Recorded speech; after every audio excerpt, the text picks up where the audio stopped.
এটি একটি মিষ্টি জলের মাছ। এটা হলো পৃষ্ঠ পাখনা, এটি পুচ্ছ পাখনা, এটি হলো পায়ু পাখনা, আর এই দুটি হলো শ্রোণী পাখনা, আর এই দুটি হলো বক্ষ পাখনা।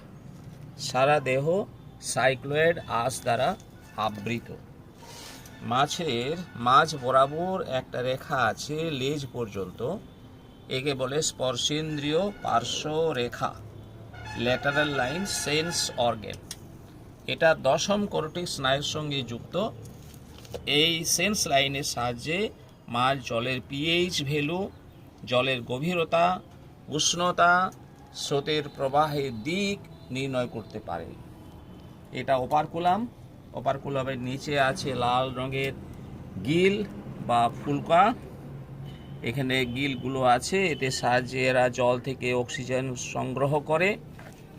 এটা হলো কাতলা মাছের মুখ, এটা হলো নস্ট্রিল, দুটো ছায়, এটা কানপো বা ওপারকুলাম।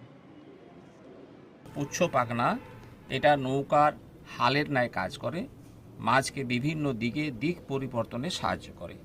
পৃষ্ঠ পাখনা মাছকে জলের মধ্যে তার ব্যালেন্স রাখতে সাহায্য করে। পায়ু পাখনাও জলের মধ্যে ব্যালেন্স রাখতে সাহায্য করে। শ্রোণী পাখনা, বক্ষ পাখনা মাছকে জলের বিভিন্ন গভীরতায় উঠতে নামতে সাহায্য করে। মোট 7টি জোড় বিজোড় পাখনা আছে।